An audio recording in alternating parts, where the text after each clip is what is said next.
nítorí epo bẹntiróòlù tó gbówó lórí ẹgbẹ́ àwọn ọmọ Ìgbò pè fún ìwọ́de.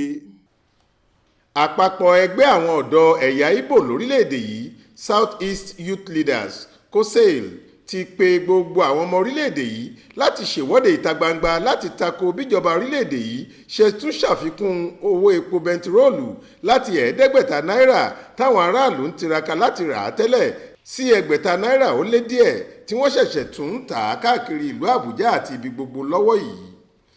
Àtẹ̀jáde kan látọ̀dọ̀ ààrẹ ẹgbẹ́ ọ̀hún ọ̀gbẹ́ni Goodluck sọ lọ́jọ́rú wẹ́sídẹ̀ẹ́ ọjọ́ 19 oṣù keje yìí pé àfikún owó epo náà tí wọ́n ṣe yìí jẹ́ ìgbésẹ̀ tí kò dáa rárá látọ̀dọ̀ àwọn aláṣẹ ìjọba orílẹ̀-èdè yìí tó sì ní àwọn aráàlú lára gidi.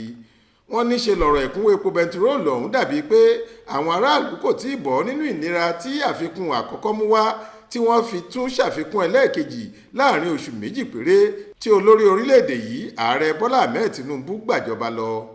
Nínú àtẹ̀jáde ọ̀hún ni wọ́n ti ké sí gbogbo ọmọ orílẹ̀-èdè yìí pátá pàápàá jùlọ àwọn ọ̀dọ́ pé kí wọ́n jáde síta lọ́pọ̀ yanturu láti fẹ̀hónú hàn lòdì sí ìṣèjọba tí wọ́n kà kún ìnilára ní gbogbo ọ̀nà. Wọ́n ní àkókò rèé láti gba orílẹ̀-èdè Nàìjíríà sílẹ̀ lọ́wọ́ àwọn òṣìkà gbogbo àwọn tó ń ni àwọn ọmọ orílẹ̀-èdè náà lára nípa ìṣàkóso wọn.